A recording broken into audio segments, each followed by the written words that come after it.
This episode is sponsored by Dr. Chrono by EverHealth, the #1 mobile all-in-one EHR. Built specifically for medical practices, Dr. Chrono includes an integrated feature that powers a seamless payments acceptance experience. Dr. Chrono Payments offers multiple ways for patients to pay as well as insurance credit card processing. As a Dr. Chrono customer, you can easily activate our fully integrated payment solution that will streamline your cash flow and help you get paid anytime from anywhere. Deliver the best patient experience with a fast and easy way to collect payments. Visit drchrono.com/payments. That's drchrono.com/payments to learn more about Dr. Chrono today.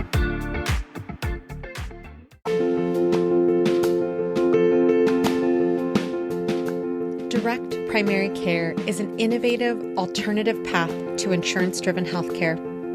Typically, a patient pays their doctor a low monthly membership and, in return, builds a lasting relationship with their doctor and has their doctor available at their fingertips.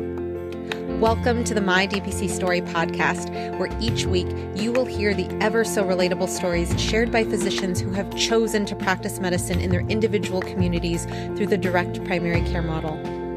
I'm your host, Marielle Concepcion, family physician, DPC owner, and former fee-for-service doctor.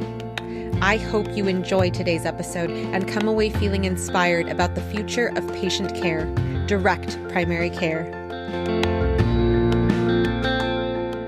Direct primary care allows me to live authentically and lean into my values, both as an individual, a physician, as well as a mom. It has allowed me to show up as my true self and allow for room for the things that I value most, like creativity and family time. I'm Jlyn Pritchard from Spokane, Washington. I'm the owner of Thread Health, which is a new direct primary care practice. And this is my DPC story.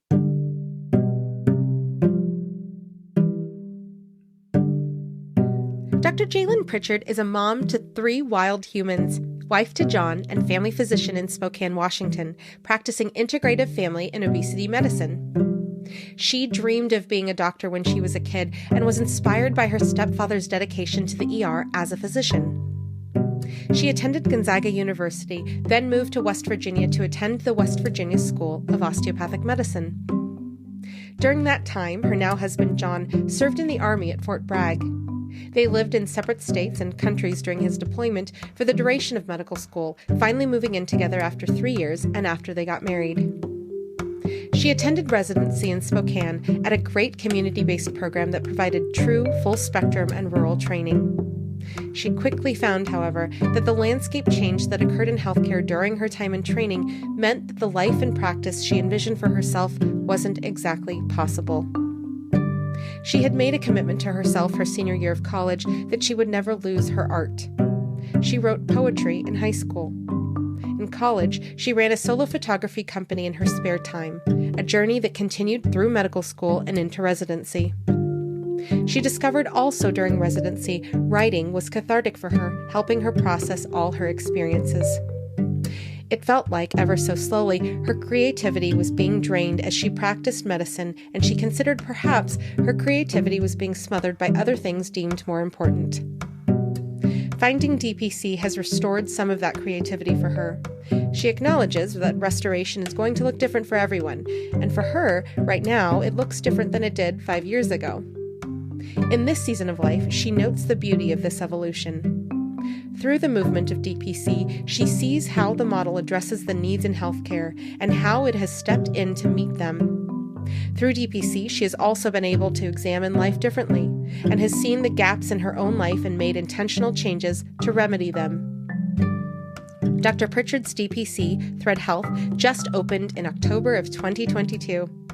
Though she may be a novice when it comes to experience, she has reveled in that DPC has allowed her to find little bits of herself again, to lean into her values, and the inception of Thread Health has been the scariest, most satisfying decision in her career.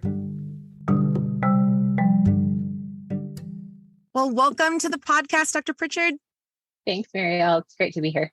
So for the listeners, Dr. Pritchard and I are recording under unusual circumstances called the fall season and kids getting colds. And so my voice is definitely noticeably different, but it is such a pleasure to talk with you live time and for you to share your story. You've been so active in regards to the podcast, attending the fireside chats that we've had, and just really, you are a prime example of how a person can really harness the resources out there and reflect on those resources in terms of how those resources can actually help a person achieve their goals. So again, it's super exciting to talk with you today. Thanks. I'm fangirling right now too. Love it. Love it. So I want to start just by asking, how did you even find out about the podcast? Because that's how I feel like you and I really connected in terms of when you have been involved in the fireside chats and whatnot. Yeah. I have a good friend from residency, Justin Baker. He owns Baker DPC, and it's about 45 minutes away from me.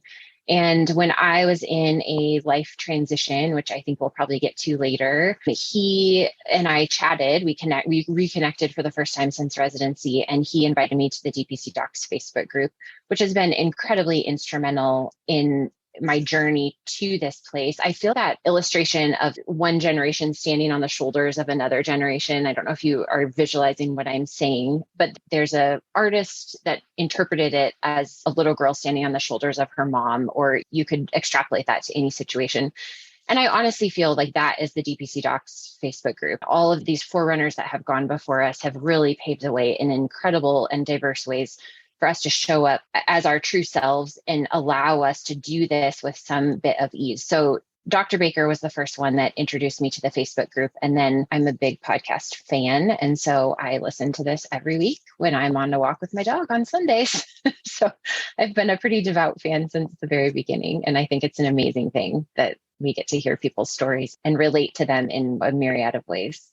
And I love it because, and I thought of this when preparing for this interview, this is a little time capsule for yourself in terms of when you're talking to medical students, residents, future partners, you can reflect on, wow, like this is exactly what a person is supposed to be experiencing, or that was really hard for me. How did I get through that? And so I think that is overall the value of these podcasts in terms of, even if a person listens to themselves 3 years later, they still are able to reflect. And so I absolutely love that you and so many others tune in. And so let's get started with your story. Now, in terms of your exposure to DPC, there was life pre-DPC, and then there was life preparing for DPC. So can you give the audience a little bit of a flavor as to what was going on in those two times in your life? Yeah. So my story, I think, is maybe a little bit different than a lot of people who have gotten burned out with the corporate culture of medicine. I was in residency here in Spokane, and it was a pretty comprehensive, full spectrum family medicine residency. We had rural rotations, and I felt incredibly prepared for practice when I left. I had a baby, our first baby, halfway through residency. And at the same time, there was a transition, a corporate merger happening. And I literally left for maternity leave, which was 12 weeks. And I came back from maternity leave, and it was in some ways like a completely different program that I was walking into. Prior to me leaving, there were two major hospitals in town, and they were friends. We had rotations in both locations. It was a very cordial relationship. We had a huge amount of community involvement. It was a very low key, it's like the Wild West out here. And so there wasn't a dress code, and it was a very chill, laid back program. And I returned from maternity leave, and I had a dress code on my desk that said that I couldn't wear shoes showing my legs without nylons. And there was so many changes that I was like, I don't like this. And I made the decision pretty immediately to intentionally avoid non-competes and corporate medicine. And it became a little bit of a core value for me that I was like, I need to hang on to what I knew before, just because I loved how laid back and authentic everyone prior to that merger had been present. And so when I left residency, I joined a physician-owned practice, which it was the ideal scenario. We were actually operated by a larger corporation. So we had benefits and pay from them, but the actual operations on the day-to-day clinic side were all physician-owned, physician-run, and physician-dictated. It was an incredible practice that essentially was made up of these small independent, I call them cowboy doctors. They were the first generation. They were delivering babies and doing appendectomies and like rounding in the hospital. And they're incredible individuals. And they realized post ACA that their individual practices couldn't survive. And so they merged together and created what I was hired by. And that was amazing. We ended up moving for my husband's job back to my hometown, which is in South Central Washington State. And in the process of that, I faced a dilemma because there were not many opportunities. And I ended up joining a private practice. So completely private, no corporate entities, no non-compete. And it was an incredible learning and growing experience for me, and also very eye-opening to the true side of medicine that is fee for service, right? Like massive overhead, very much the feeling that I was seeing 24 to 36 people in a 10-hour shift and just burning out. Like I was awake until 2 a.m. every day that I was working, and we had our second baby and then our third baby. And so it just was not sustainable for me. I watched in the little over 4 years that I was there, my partner's incredible physicians just wither away as far as their motivation goes. And while I was there, for the first time in my career, had the opportunity to exercise a little creativity muscle. So very much pre-COVID, I started telemedicine for the clinic. I started group visits for the clinic. And there was a great acceptance of those things. And it really got my wheels turning about healthcare innovation and how can we meet people where they're at while trying to manage the challenges of this fee-for-service structure. Fast forward a couple of years, and we decided again to move back to Spokane. My husband's job that we had moved for didn't turn out the way that we had hoped, and we really missed the mountains and the trees. And so I joined an advanced primary care startup that was a branch that was located here in Spokane. And it was essentially value-based care plus health coaching.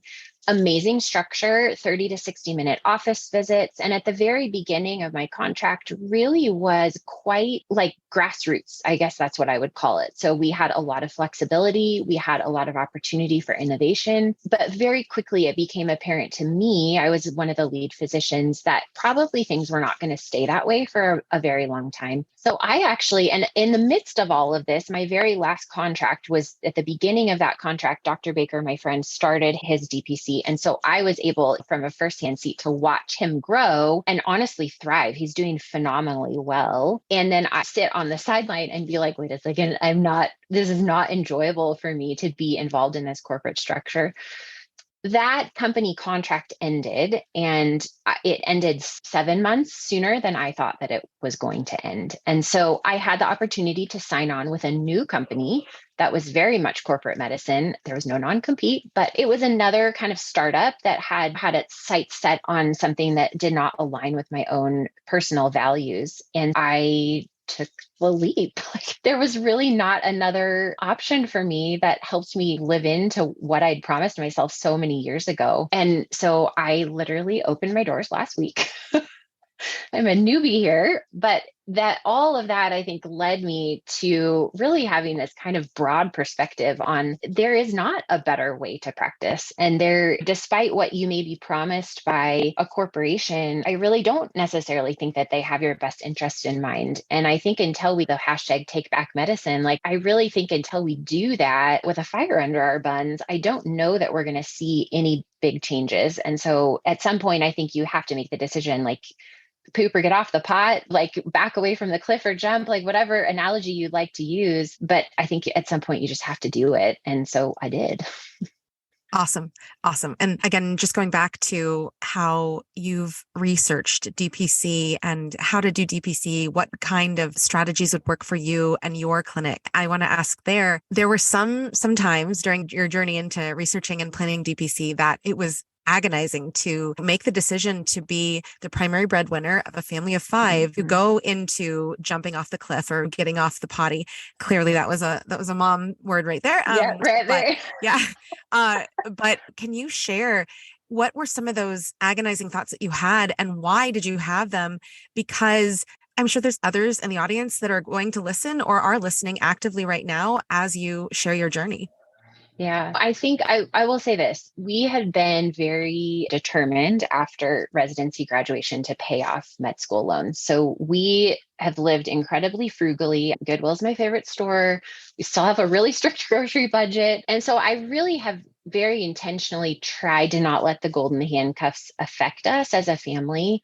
But I think there's a creep, right, that happens. Like I'm almost 10 years out of residency, and there does reach a point where you're like, gosh, dang it, I want to buy some raspberries in January. And so I think that, first of all, getting med school loans paid off was absolutely a stepping stone that I don't know my personality if I could have taken a leap if I still had that hanging over our heads. And that being said, I think that we have made some super intentional decisions, not knowing what the future would hold. When I signed this last contract, I wasn't sure if it was going to be a forever thing. And I will be honest, if you're into Enneagram, I'm an Enneagram type 5.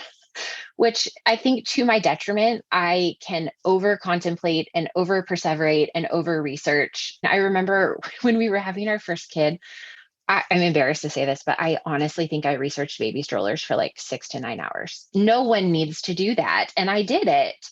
But I do think that on the flip side of that, that annoying personality trait makes me much more prepared in extrapolating all of these scenarios that could happen and going through them in my head. So I think we first started talking about this, and honestly, my husband was really not on board.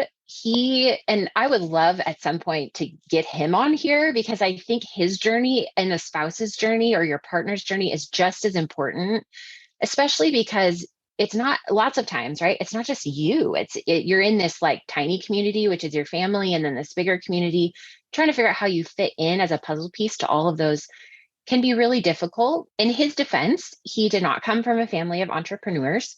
Both my dad and my stepdad were self-employed. He was an Army brat when he was younger. So he had TRICARE, which is great if you're healthy, right? Like it's a great insurance that covers everything if you're healthy from a patient perspective. And so he really has not had many interactions aside from a couple of knee surgeries. He's not had many interactions with the healthcare system and not quite understanding, like, you can't just call and talk to your doctor. Like, he's been able to do that because of my connections. So it took a long time for him to come on board. And in that time period, Erica Wadas, who owns Foothills DPC in Phoenix, had been incredibly instrumental in this like internal journey that I went on, trying to figure out where my priorities were and what my values were and how I was going to live those out.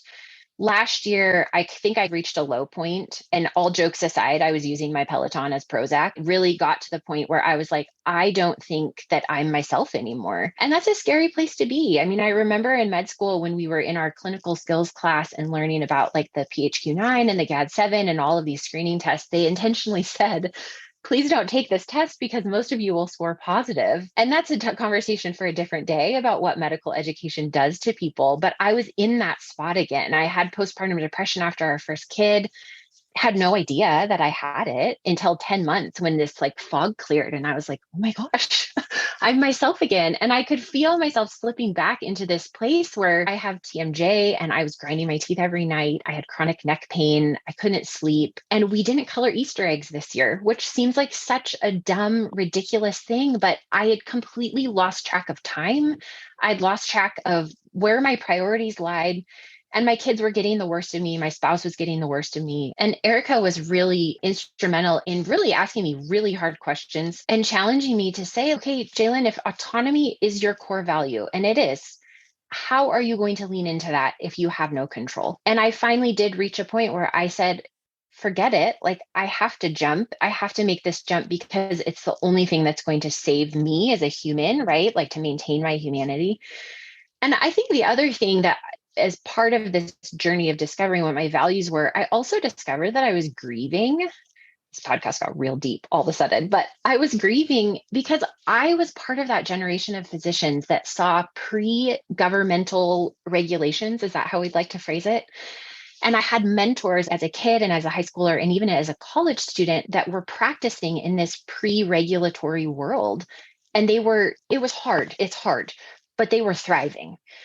And then I, on the flip side, graduated from residency in this post-regulatory world that did not cause anyone to thrive. And looking around, those same mentors quit medicine because they were at retirement age very quickly after that, those regulations came into play. But as a fresh grad, you don't have the opportunity to be like, it's time for me to retire. And just seeing them and seeing the exodus, I think, that people made from medicine, this is the solution. And it's not the solution globally, but it was the solution for me in realizing that, hey, you still can have autonomy. It's going to be hard, but it's going to be hard anyways. And so I think that for all of those people that are just starting, I think you have to take a good look at your finances and you have to start making intentional decisions early. We did not buy new cars. We did not buy new houses.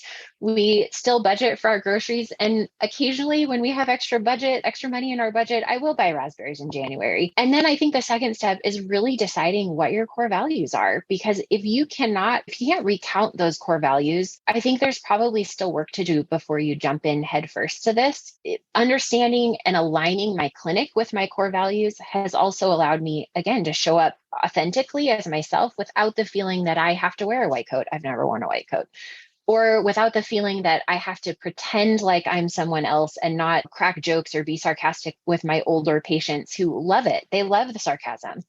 So I think that would be my biggest piece of like wisdom nugget, that you have to understand who you are and what your values are. And Erica may be mad at me, but she does great coaching. Like she does an incredible job coaching people through what those values are, because sometimes they're hard to uncover amidst all of the other stuff that we have to deal with.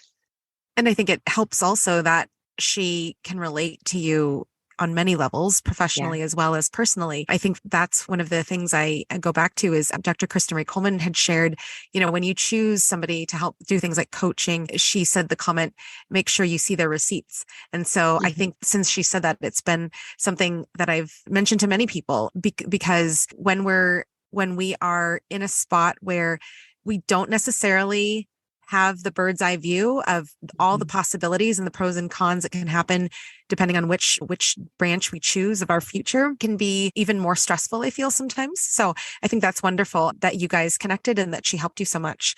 So now that you are in this spot of you've been open, yes, you have just opened recently, but you are open, you are going into your space. You just posted how you and your family went roller skating for the first time for yourself since 8th grade. It's so exciting. Like I get that people in fee-for-service can do those things too. But in terms of when you said, this is my future, I'm going to make this as my next step, can you describe how your thought processes and how your approach to problems or challenges changed? Stay with us. We'll be right back. Thank you to Spruce Health for supporting the My DPC Story podcast. The ways we communicate have changed dramatically over the past decades, but technology and tools in healthcare have not kept pace. Patients want more access and digital convenience, as well as the ability to text their care teams.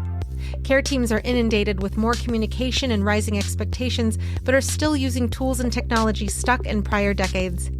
Spruce Health created a solution for the tech-forward DPC practice by creating a communication product designed to serve both the patient and the doctor through intuitive HIPAA-compliant workflows, tagging, scheduled messages, and triage templates ready for use, whether you're on your phone or in the exam room. New users get 20% off for the first 12 months of a paid plan with code MARYAL20. That's MARYAL20. So check out Spruce Health today at sprucehealth.com or check out the link in the show notes.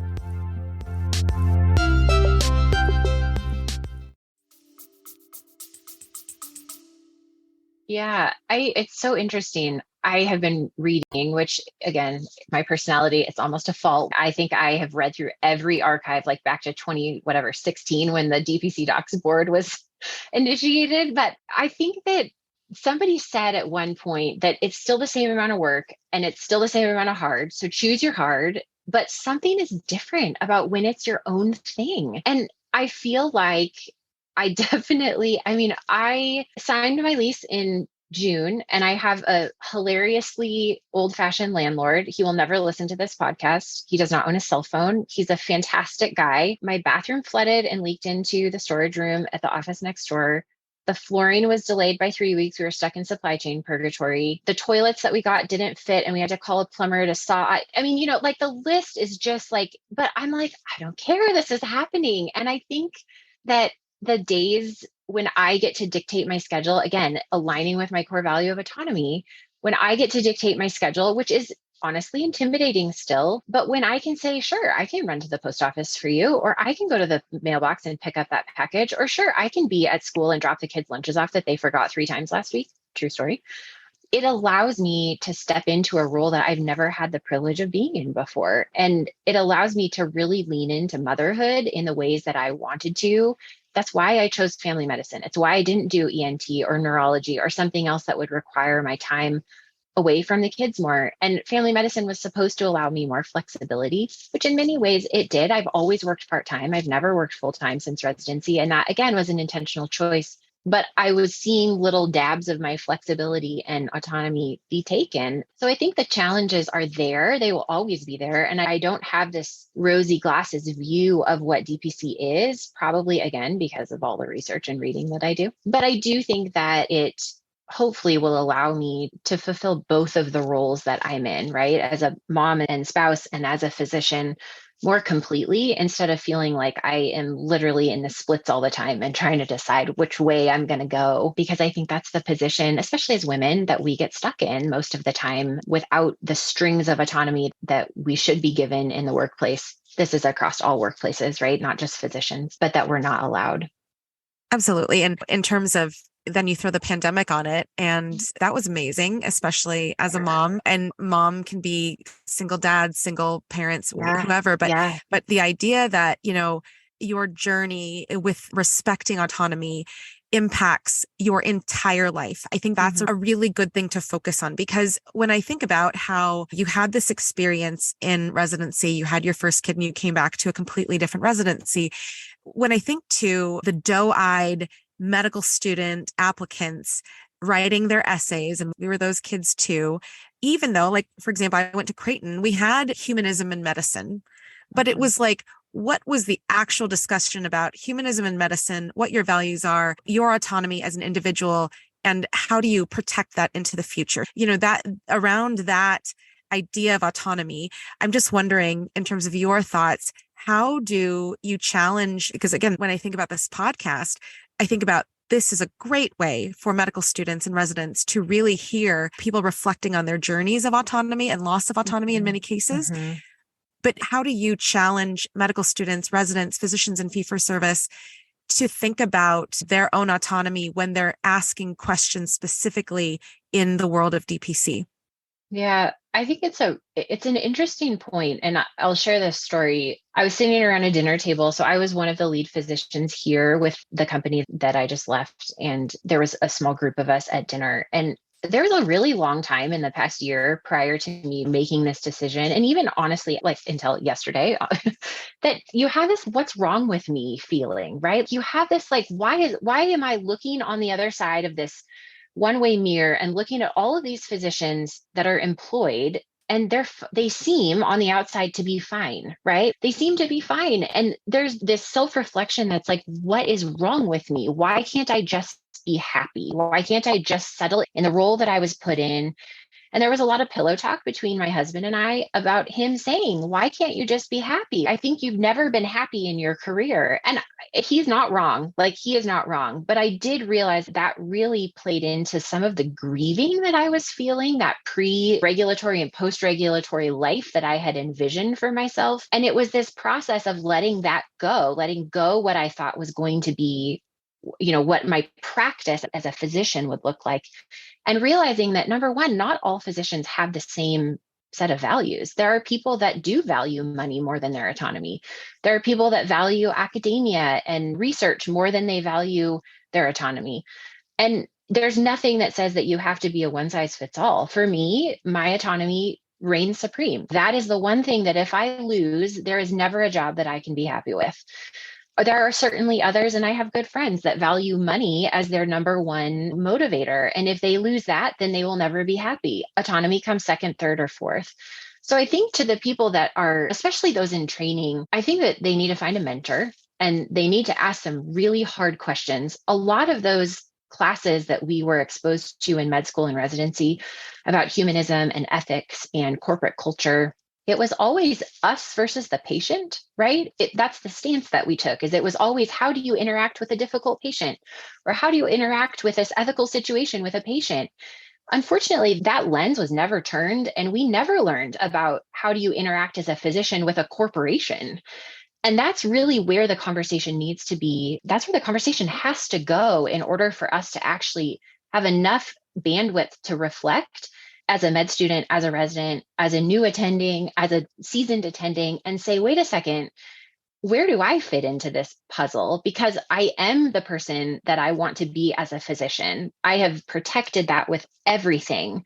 But unfortunately, for many of us, it's been at the sacrifice of other things. And it feels a little bit like, like a tick, like it's just sucking away. And so I think finding a mentor and being able to have the freedom to ask those really hard questions about how their life looks on a daily basis.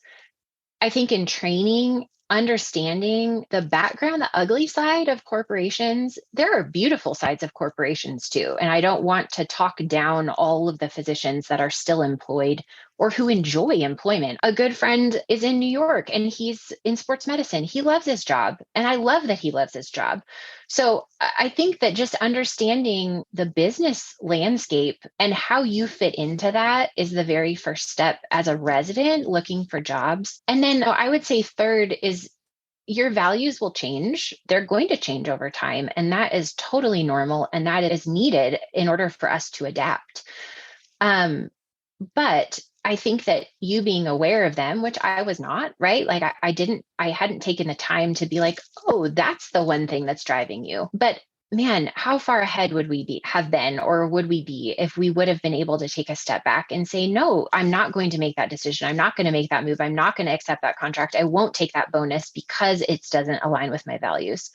And I think that I love this generation that's coming up just because of there's so many things. I think that my generation is looking back going, oh, that was a really bad idea. That was a really terrible decision that we made. And that the generation that comes after us, both in medicine and culturally, is going, hey, you guys made some real bad decisions. We're not going to repeat that. I would love for there to be some sort of non-biased mentorship program. And I think there's a couple of them that are out there, but I just think it's so important to be connected to people that you feel like you can relate to and to ask super hard questions and have the freedom to feel like that you can change, that everything's a stage and that you can change through those stages. I think that it's taken me at least 2 to 3 years to not be embarrassed about how many times I've changed jobs, right? Like, I think we have this attitude. And again, this is coming from this pre-regulatory early 2000s attitude of I opened a practice and I stayed in it for 35 years. And that's just not reality anymore. People do jump jobs. I have a small handful of friends from residency who are in the same practice in the same job and feel like they're satisfied. But I also have to realize they're individuals and they may not have the same value alignment that I do. And again, being gentle with yourself and saying, you know what, I have had these jobs. Other than me leaving private practice, they were not my choices. Like the contract ended with my first job and it was taken over by an HMO. No thanks. I left my second job because of family circumstances. My contract ended again, and it's not something that I chose. And I think just allowing ourselves to not hold this expectation that is unrealistic in the current healthcare landscape that we're in is equally important to everything that I just said. So well spoken. And one of the things I think about is, and this is for me, it came from Lauren Tancredi over at Hint. She had shared with me when I was talking with her about DPC in general, that what's your 1, 3, and 5 year plan? And I think that is really something that no matter what stage you are, especially in medicine, in training, whether you're new attending or a seasoned, you can always reflect on, what is my 1, 3, and 5 year plan? And am I on that? And as those values change, absolutely being able to have a tribe where you can reflect and ask questions and feel safe. I think that DPC, the community itself, really does a great job at providing each other with avenues of support in that sense. So definitely, as you mentioned before, groups, there's actual professional coaches like Erica Wattis. There's mentorship programs through informal ways, formal ways, but there's definitely ways to protect your autonomy in terms of being able to reflect on yourself, even in this professional community. So I love that. Now, we've talked about how you came to this decision, you jumped off the cliff, you made this decision to open, and you've opened now. One of the things I remember was that you had shared that practices that were doing DPC in the Spokane area had closed. And so I want to ask, in terms of your thoughts, potentially fears as to who would join your practice, going from that space to people are definitely interested in your practice. Yeah. Can you give us an update as to who is interested in your practice and who has joined? Yeah. Oh my gosh. So this was so hard for me because I feel like when you're like dreaming about this thing that you think is going to work, and then all of a sudden someone like drops a rotten egg on it is, oh, sorry, there's other people that have already failed. I'm like, what? It's just not, you just don't hear about people that close their practices from failure, right? They move, they decide to retire, they sell the practice, etc. So there was 2 practices here. And in hindsight, I did not know at the time, and I have found out since, that they were not true, pure direct primary care practices. So they were hybrids. They were taking insurance, or the patients could opt in for a membership, an annual or monthly membership. And I really got myself into this like spinning tizzy about how do you build a practice in a community that already has seen something and rejected it. I will say Spokane is staying demographically, and my husband and I sat down. My husband has his MBA, and we sat down and did a little market analysis. So we looked up like Washington State Healthcare Exchange. We looked at population demographics. We looked at income range, all of those things, which I think really helped me in the mindset that I was in because of these failed practices to say, okay, this is where we need to start from, and this is who our target market is. And by the way, if I was ever reincarnated, I would not do medicine and I would do marketing. I love marketing. We took a step back and we said, okay, how can we prevent this from happening? But it did not help me from spinning. I definitely felt like I was walking into something that somebody had already abandoned and said, this doesn't work here. Because of Spokane's demographics, we live a little bit north of Spokane, and 15 miles beyond where we live, it opens up and is rural, like completely rural. And then south of where we live, about 11 miles south of where we live, it's a much more densely populated area. And there's like little pockets of higher socioeconomic status scattered with very low income individuals and families. We have an amazing FQHC here. But we have, get ready, we have one single concierge medicine practice that is 20 miles north of me. That is it. There is no other concierge practices. And when I started doing this market analysis, I realized that we had naturopaths in town that were charging hundreds of dollars for one consult for hormone replacement therapy, testosterone supplementation, other various potions and tinctures or promises that they tend to buy into. There are a couple of great programs here, and I don't want to diss all of the naturopaths, but people were paying for them. My patients were coming in saying, I saw so-and-so and I paid this much money. And I said, wait a second, the money is here. Like people will be willing to pay for it. We just have to structure it so that it actually sells.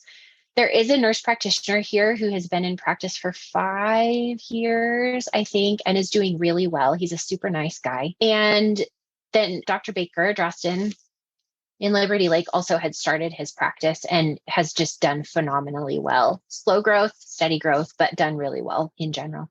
And the reassurance from those circumstances gave me a little bit of oomph to start. And I decided, you said 1, 3, and 5 years. I take my life in 2-year increments. Like we signed a 2-year lease.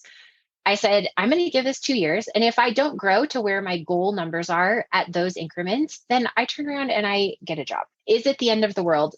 It will be at the time. It will be devastating, but we're going to take things in 2-year increments. And I think that as the healthcare landscape starts to change. And Washington's one of 14 states this year that's supposed to see a rise in premiums somewhere between 10 and 28% post-COVID. And I think that a lot of what the beauty in direct primary care is that you have to know your own landscape. You have to know your own community and your own landscape in order to show up for it. When we did calculations, it would have been, oh my gosh, I'm going to get this number wrong, but as a family of 4, so 2 adults and 2 children in Spokane, to get health insurance off of the Washington State Healthcare Exchange, I think was $1,800 a month just as the premium. And then it was a $3,000 to $5,000 deductible. Understanding where your market is. And I think there's lots of people that don't believe in market analysis. They're like, oh, people build it and they will come. That is not my personality if you haven't figured that out yet. And so I needed something to dig my claws into to say, I know that people are here. I just have to figure out how to find them. I love that how you said, know your own landscape and your community as much as you can. Do the research that makes you feel comfortable to potentially open in DPC, but going into knowing your landscape and your community, what were the value propositions of your clinic that you wanted to bring when you opened? Stay with us. We'll be right back. Have you tried an AI scribe in your clinic? Well, I've tried so many, and I can say Heidi Health is the best AI scribe I have come across thus far. With Heidi Health, I can create unlimited customizable templates for my notes to help me truly cut down on the time I'm spending charting. Template for pediatric well child check? Done. Template for weight loss management? Done. Some of my favorite things I've built into my AI template, beyond the general soap note, are having a list of actionables for our team to take after a patient visit, having the diagnoses listed, and creating an after-visit summary for our patients. Not only have I found Heidi Health to be the most helpful, customizable AI scribe so far, it's also more affordable than most out there. So try Heidi Health today and see how you can harness the power of an AI scribe for your practice. To get an entire month of Heidi Pro free, go to the homepage of mydpcstory.com and click on the Heidi Health ad. Yeah, I actually struggled with this a lot because for our family, we have insurance through my husband's employer. It's terrible insurance. It's our last year, which they changed the total out-of-pocket cost, but we are in an incredibly high deductible plan. And we've had a small handful of circumstances where it's been like $500 away from meeting our deductible. And imagining that we would have to spend that on an annual basis is just absurd. So I knew that financially there was going to be a lot of value for consistency and cost. And from my budgeting mind, right? Like, again, we're like strong Dave Ramsey, like we budget every month. Like from my budgeting mind, I knew that the consistency and cost was going to attract a lot of people. However, there are many people that I have encountered in the last handful of years here that have amazing insurance. They're incredibly blessed with their insurance, but they can't get an appointment. I mean, I think somebody messaged me on Facebook and said that they tried to get in to the person that they'd been seeing for the last 3 years or so, and they were booked out till January. And I think that it's because we don't have concierge clinics here, it's a complete mindset shift for the public in understanding like, hey, I can do that. Like, I don't have to send you to dermatology for every skin biopsy. And no, you don't need to see ortho for every joint injection. And yes, I can put in your IUD. And it's this whole mindset shift. I was really lucky in that I had so much time with my patients in the last job that I was in. And I think that it allowed my personality to shine through. And also it allowed us to actually have genuine conversations. Like I knew that Nancy was going to be in Italy for 2 months in October. And so I could follow up with her. And I knew that Mark had lost a kid during COVID, or I'm making up these names, obviously. But so that relationship, I could see a little glimpse of what medicine was supposed to look like. And I think that combined with the market analysis, and it was a DIY market analysis, we did not pay anyone to do it, really gave me the hope that this was doable. But I think that finances is one motivator for people. And I think that accessibility is another motivator for people, and consistency is yet another motivator. And so I think in marketing for a direct primary care practice, you can't throw out one hook and hope that every fish takes the bait, because you're going to be fishing for a really long time and you're going to miss a huge amount of the population. So when it comes to my marketing, I think we just have to consistently cover those things. And I think word of mouth spreads fairly quickly. I was lucky that I had a social media platform before I started the practice, because I got a lot of, there's been so-and-so told me about you because they follow you on Instagram or whatever. So that did make it easier for me. And I won't deny that. That's awesome. And in terms of how you shared about in the space, and you have a great landlord, how does your space reflect what you're wanting to bring to the community? Yeah, I wish that I could answer that question, Marielle, but we currently, I think it's much like you, like We were debating this morning before the kids got up, like, how are we going to get this done with 3 kids? They happen to get in the way a lot. My hope is that the space feels like home. And I am really not one for, I always tell people that I'm an osteopath. I am a fan of chiropractors if they're the right chiropractor. And people are like, how do I know? And I'm like, you walk into their office and it's like 1945. There's no fancy lasers or machines or anything. And so I really wanted to keep things as simple as possible. But I had a friend help me with branding. She did a phenomenal job. She does this for a living. I keep convincing her that she needs to put a toe in the DPC group because I think she does just a fantastic job. And so I really wanted the space to be reflective of branding, but I wanted it to feel like home. There was a patient that I had during COVID who was recommended. We have a mutual, so our kids go to a pediatrician who's a good friend of mine, and her kids go to the same pediatrician. And so I gave her my cell phone number, which I did frequently in fee for service, just because I thought it was the right thing to do. And she called me one day on my cell phone and said, hey, this was peak COVID. Hey, I have a 5-month-old and the office told me that I couldn't bring my baby to my appointment. I'm really sorry, but I think I'm going to have to find another physician. And I call her back and I was like, are you kidding me? Who told you that? And I was like, you know what, bring all 4 of your kids just to spite the office. And so there's been so many circumstances, that COVID has highlighted that are unfortunate. I'm going to use that word because I think it's the gentlest word, but I wanted my office to be a place where families could be and that they would feel comfortable being, and that it didn't feel like a doctor's office. I don't wear a white coat. I wanted it to feel very homey and warm. So I'll post pictures and you can tell me whether or not it actually accomplishes that. But that was important to me because I think the worst thing ever is going to a doctor's office and having your kids like licking the floor, not knowing what was on those things before. It's terrible. But yeah, so we're working on the space currently. Awesome.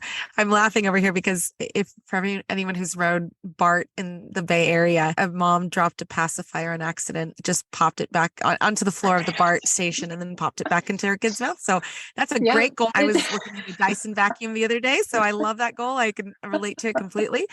Now, in terms of building out your clinic and making it work for you to respect your autonomy, one of the biggest things that a person has to go through is choosing the tech to work for them. Can you tell us, give us an idea as to what were some of the guiding factors for you when you chose your tech? I've spent way too much mental energy on this. I'm not going to lie to you. It was like agonizing to me. Because of all of my jobs, I actually did moonlight in residency, but I've used 7 EMRs. I think we're maybe up to 8 now, but hold on one sec. I've used 7 EMRs and I knew what I wanted in an EMR, and I knew the capacity and capabilities that I needed in order to function. And then I knew what I wanted as far as like bells and whistles. One of the mantras that I've tried to keep in mind through this whole process is like start with the end in mind. So if you've ever read, what's that baby? The Baby Wise, the start as you wish to go on is like one of the mottos. I don't love Baby Wise, by the way. We had children that never slept. So start as you wish to go on, start with the end in mind. And so I had to envision myself with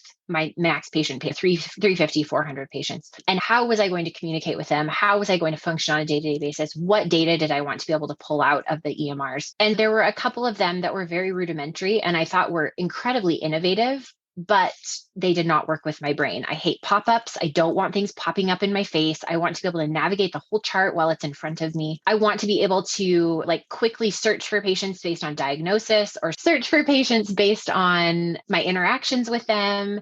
My last EMR that we used, it didn't give you details, like you couldn't edit the subject of the visit. So all it would show up is like office visit, toe. And you're like, okay, but what if I talked about 12 things during that visit? So I needed something that was very flexible. I also do prescribe supplements. I'm very conservative about them, but I do think that they have a role in some people's care plan. I do hormone replacement therapy. I am taking obesity medicine boards. I may delay the test till 2023, but right now I'm scheduled to take them in 3 weeks. So I needed something that was going to flex with me. And I finally landed on Serbo. I've been very impressed with them. I feel this is going to put shudders down some people's spines, but I feel like they're a baby Epic. I feel like they kind of have the same functionality without all of the like black holes that Epic can lead you into. And then Haley Miller introduced me to Text Expander, which I am doing locums right now. And I was losing sleep over me trying to get my phrases back in Epic and get them in Serbo. And Text Expander has been like the magic fairy godmother of the whole, because I can put them in both from one little app. Awesome. Yeah. And just for those people who might not be familiar with Text Expander, you can use it on your phone. You can use it on your iPad. You just download the app. So yeah, I also am a user of Text Expander and I love it. Now, in terms of communicating with your patients, are you portal or no portal? And clearly you have Serbo, but that doesn't necessarily mean you have to use a portal, because I want to hear your stance on that, because some EMRs that are targeted for DPC users have portals and others don't. So what was your thought process when it comes to planning from the end backwards? Yeah, that's a great question. So what I honestly tried to take the things that drove me crazy about my last practice structures and fix them. So I decided to use Spruce immediately. I thought that it was a great concept. We actually had a texting line in private practice and people loved it, but they also abused it. And because it was fee for service, it ended up being, and there was one MA that was full-time managing the text line, but we were not getting paid for anything. And I knew that texting was something, I love texting. I knew that it was something that I wanted. So I signed up with Spruce immediately. I am a fan of the portal. I use the portal heavily in my last practice. And I think that part of me wanting independence and autonomy also is reflected in a lot of my patients wanting independence and autonomy over their healthcare. I love that in the portal in Serbo, patients can self-schedule. They can update their medication list. They can send me notes. They can update the specialist list. They can update their medical history. If they just had surgery, they can put their surgery in. It is like an endless abyss of self-propelled things from the patient. When I started this thinking about what tech I was going to use, I did start thinking backwards. I said, okay, I have 450 patients and I have a friend in Whitefish, Montana. Morgan Coleman is a good friend from residency who started a DPC right when COVID was kicking up. And I've watched her struggle with some of the tech that she's chosen because she grew, what is she, 2.5 years in, and I think she has 450 patients. So her growth was wild. But she's been really honest about, hey, I hate this about this piece of technology or whatever. And I really wanted something that was going to be very hands-off. I wanted it to be self-propelled and self-regulated by the patient. I wanted a really clear delineation of how they were going to communicate with me. This is option 1, this is option 2, this is option 3. And I think the cost was one thing that a lot of people they're like, ooh, that's so expensive. And I'm like, but so is staff. So if I can automate my workflows so that I am not in there every day self-managing these things, or if I can automate my workflows. And again, I'm talking like I'm 1 week in. Okay. So ask me in 6 months how this is going. But so I ended up, my lawyer was actually the one that was like, hey, I think you should really use Hint. And I was like, but it's expensive. Hint was great to work with. They literally got me set up in 2 days. It was like a game day decision, but it's been so seamless. Like my patients schedule an inquiry call originally when my portal was not, when Serbo was not yet customized to me, I had to use Calendly, which has turned out to be a nightmare. But patients self-schedule an inquiry call in Serbo. I get a little alert that says an unregistered patient with an appointment. I add it to the schedule. It's pushed to my Google Calendar. Their information is pushed to Hint, and then it's pushed to Spruce. It's like everything is like poof, it's done. So I love that. And I felt like with Calendly, I was managing, managing 4 calendars, trying to figure out what to put it in. One piece of advice that I do have for people that this is like a new headache for me, I have a personal email address, and then I had an email address that kind of reflected my social media presence. And then I added an admin email address for when I do eventually hire staff, which I'm hoping will be a while, that I can function independently without it for a while. And then I had my email address associated with the clinic. So currently on a daily basis, like 4 times a day, I check 4 email addresses, which is ridiculous. So that is one thing that I would like rein in your email addresses and figure out exactly what you want to go where from the very beginning, because I did not do that very well. But otherwise, I feel like the tech that I've chosen has been pretty seamless with the process so far.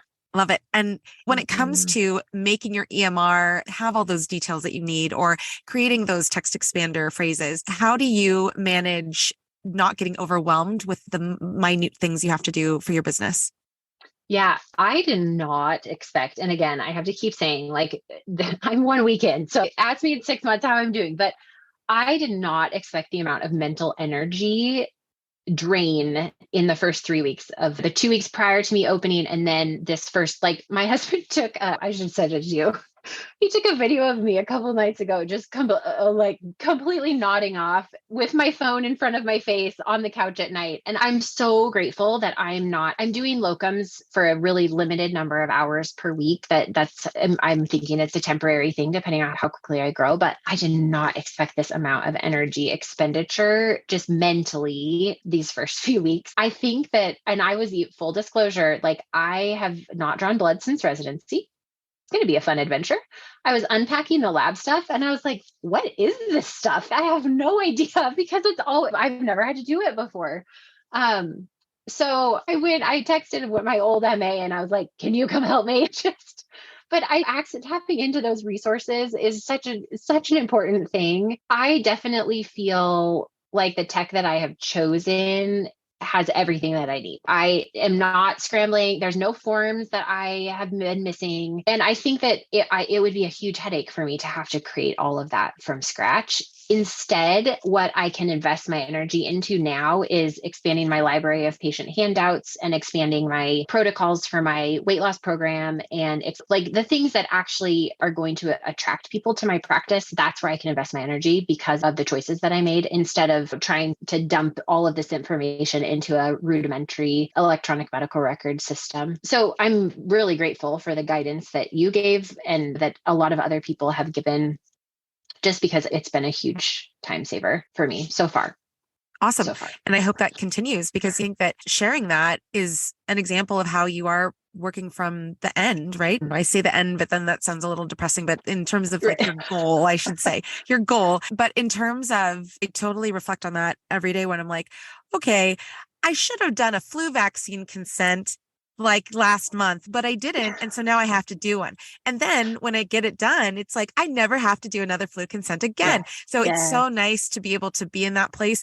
But it's like, you like you said earlier, it's just be kind to yourself. If something is like, oh, darn it, I wish I would have done that before, then you don't have to, you remember that you do not have to go through 16 committees to get the approval to change the process, and then you can just do it. And then in terms of how are reflecting on what is going to make the biggest impact and how your practice is represented through things like your workflows for obesity medicine and whatnot, I think that that really will just allow you to feel that autonomy, even if it's like a subconscious type of autonomy, because you're like, oh yeah, that's the form that I created because this is the way I practice medicine. So I love that. Yeah. And in terms of now that you are in this first week of opening and you are having patients join your practice, how are you balancing getting the office ready with actively bringing patients in? That's a great question. So I actually just started inquiry calls last week, and the turnout for inquiry calls was much better than I thought it would be. I have had a few cancellations, which it's a mental journey. I'm still fine. They still like me. Like it may not be the right time for some people. Yeah, I am still, and again, I feel a little silly being on the podcast at this stage, but this kind of pre-contemplative stage that I've like just like by the skin of my teeth graduated from, the office has taken way longer than I thought it would. So right now I'm seeing people virtually, connecting with people virtually, and they've been fine with it. They really have been quite understanding. So I opened my schedule for inquiry calls, and I made the decision to do that. There's a handful of people that I would consider pretty seasoned in direct primary care. And it was twofold. Number one, they really seemed to think that it filtered out a lot of the people that just signed up for a month or 2 months to take the time to connect with you, meant that they were making that extra step. And then the other thing is that this is such a new concept here that it's like it's this whole brain pivot that people have to do in order to actually grasp what you are offering and why it is different. And I wanted the opportunity to say that myself instead of them making some assumptions and reading between the lines on my website. But I opened my schedule up and it like filled up very fast for inquiry calls. So that's been great. I would suspect that I probably will have a bit of a plateau or a lull after like month 2, but I won't complain if that doesn't happen. So this space took, like I said, floods, purgatory in supply chain, like all the paint that I chose looks terrible and I don't have time to fix it. So you know what, it is what it is. And we just have to move forward. Stick on wallpaper. That's all I got to say. Oh Just my gosh. cover it up quickly. And the other thing I want to drop there too is Black Friday, Cyber Mondays are coming up. So especially for people who are in, and Jlyn and I talked about this yesterday, that I actually signed my lease last week for my space, that when we are looking for things, starting out with what you need and then going from there allows us to just take a step back, not feel guilty about, oh, I shouldn't have bought that, but also save your receipts. That's my other advice there. But I love that you have a way of doing telemedicine. You are getting paid for doing telemedicine as part of your practice, and then you can build out your space as you need to use it. So that's wonderful. And now reflecting on your autonomy as your core value, in terms of what your balance in life looks like right now, when you shared about how like your kids forgot their lunches and whatnot, in terms of going into the future, what do you plan on for your day-to-day? Are you going to be in the office every day? Are you going to be office hours by appointment only? How are you going to manage your day-to-day operations? Yeah, this is one of the things that I have not completely figured out. And I don't have that expectation of myself. I think that one of the biggest challenges that I've run into, and I think that you said this before too, is that I'm getting these phone calls. I don't have staff right now, and I'm not in the office every day. And I'm getting these phone calls from like FedEx, and they're like, sorry, I'm gonna have to send your package back to the warehouse. And I'm like, but what is it? Because of if you order samples, or if you like GeneSight sent me the folders for collection kits, there's no tracking number. I don't know when they're coming to the business. You can't sign up for text alerts for your business for package delivery. And so that's been a struggle. My building has like a mailbox unit, and then there's like a public space, but there's no person that's populating that space. It's just like a big lobby. And then my entrance is actually separate from all of the other entrances in the building. And so they can't leave the package at the doorstep. And so that is going to be probably one of my biggest challenges. My office hours, my honest long-term goal is to keep it part-time. So at this point, I'm planning on being open a full day, Monday and Tuesday. Wednesday will be my admin day. I'll volunteer in the kids' school. And then if somebody has an acute issue, hopefully we can take care of it virtually. I don't mind working on Wednesday. I just need to clean my house and go grocery shopping. Thursday, I'll work an abbreviated day, probably 6 to 7 hours in the office instead of 9. And then every other Friday, I'll be open for acute issues. I think the mindset shift that has to happen, and again, this goes back to like, I think that there probably are people listening that are like, that sounds terrible that you're on all the time. It sounds wonderful to me that I'm on all the time and I get to take care of these people completely. I have lots of friends in medicine that does not drive well, and DPC is not for them. And that's okay. It took a little convincing with my husband to tell him like, hey, you have to understand that these hours are just translated and they just look different. It's not that I'm going to be working less. It may actually that I'm working more, but it's just that I get to control when they are, instead of someone telling me like, hey, sorry, you can't leave. And this actually happened last year. This was the straw that broke the camel's back for me. Sorry, you can't leave at 3:30 for 6 weeks to take your kid to track practice. You have to use PTO. And I was like, but I work through lunch and I come early and I stay late. And sometimes I talk to patients when I'm off, and they're like, you just have to use PTO. And I'm like, okay, I'm done. This is not how motherhood and medicine are supposed to meet. There's no middle. It's all medicine. And so my hope is that my patients, I have been honest with my patients the whole time about how, not my DPC patients in my last practice, what my frustrations were if I was having a bad day. And a lot of it just came back to how administrative and corporate medicine was structured. And so I think that they are understanding and know that, you know what, I may not get to your letter today. I may not get to it tomorrow, but I'll get to it. And I promise that I'll get to it. And they know that. And there's that mutual trust that I think when other cooks are in the kitchen, if you will, that they don't have that trust there to the same degree. Yeah, the balance is, I think, something that will be challenging for me, but I'm looking forward to the challenge, I think. And you have people to bounce ideas and thoughts off of too. So it's awesome. Yes. Now, a question that I was super excited about, because I was like, what is she going to name her practice? What is she going to name her practice? So you chose Thread Health. So please share about your choice of name and your method for branding. I know you said you had some help there, but in terms of like when you envisioned your clinic, how did you come to choose Thread Health? Oh my gosh. Okay. I just have to say that I live in a state where marijuana is legal. Therefore, the marijuana dispensaries literally took every name that I thought of. I made a list of like 30 names that I thought would be reasonable for practice, and they were all marijuana dispensaries. And I kept coming back to when COVID happened, I had a few hundred followers on Instagram, and I just started talking on Instagram. Like I just started talking, and I have a tiny little following comparatively. I have no intention of ever being a social media influencer. I like to show people my dirty laundry and show up all the time looking like a fright, but I show up authentically. And I think that's maybe why people hang around. So when COVID started, I just started talking and people started listening. There were a lot of people that I went from getting 60 views on my stories to 800, 900 views on my stories, which for not doing anything and just gabbing on social media, that meant something to me. But I kept coming back to the fact that what was happening on social media was this conversation thread. It was an ongoing conversation and in a whole nother dimension that I needed something after the pandemic to hold on to that was like a common thread between everyone. Like I had to find that thing that would continue to push me into rooms to talk about vaccination or talk about, hey, can you put your mask back on? I don't care if you wear it, but my boss does, or whatever the conversation was going to be. And I had to find those things. Like I had to find the common thread and I had to find the thread of conversation that was happening to allow for consistency.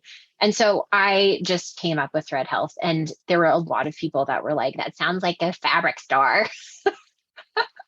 But it jives, and I like that it can be abbreviated, right? Like people, even my patients have started just calling it Thread. But I think it's one of those names that you look at and you're like, oh, I don't know what that means. But my hope is that it provides both of those things, that I can see the common thread among humanity and my patients, and that the relationship that's built there is like a ongoing thread of conversation like you would find online. And potentially a tagline to use as your marketing in the future. So I think that's awesome. We said it really well. Yeah. Going into week 2 of your practice, as we close, I want to ask, what does your strategy look like for the next week and the next month? What next things are you going to attack? Yeah, that's a good question. I actually have a pretty busy week next week with inquiry calls. I trying to find the cadence and the rhythm for how I'm going to reach out to people and how I'm going to communicate has been harder than I thought it would be. It's funny that when you dream about all of these things, and I think I posted this in the DPC women's group, that you're like dreaming about being able to be in control of your schedule, and then it actually happens and you're like, oh, wait a second. This is me. Like I'm in charge of this. And so, yeah, the next week I think is just full of inquiry calls. I have to get some of my new patients into the clinic. And then the next month, I'm just going to hold on. Like we are going to be out of town for Thanksgiving. And I haven't strategized enough. I need to go visit the practices in town that were pretty steady referral streams in my previous practice for me. And I call myself a crunchy granola doctor. There are some things that are atypical that I recommend or prescribe. And so I think that a lot of it will just be reconnecting with people in the community. I'm not a huge fan of like the door-to-door cold call sort of marketing, because I think that if I am going to create a business that's based on relationship, I need to lean into that a little bit more than just a brief interaction. But I think that some of the premise, especially with employers that have expressed curiosity, may just be meeting people where they're at. And that may mean going to their place of work just to see it and get an idea of the environment. So I'm open. There's lots of possibilities that could happen in the next month. Best place to be. So thank you so much, Dr. Pritchard, for joining us today. Thanks, Marielle. It was great to be here. Next week, look forward to hearing from Dr. Wendy Malaska of Dedicated Family Care in Fitchburg, Wisconsin. If you've enjoyed the podcast and you haven't yet done so, subscribe today and share the episode with a physician you may know who needs to hear about DPC. Leave a 5-star review on Apple Podcasts and Spotify now, as well, as it helps others to find all these DPC stories. Lastly, be sure to follow us on social media. If you're wanting to continue learning more about DPC in the meantime, check out dpcnews.com. Until next week, this is Marielle Concepcion.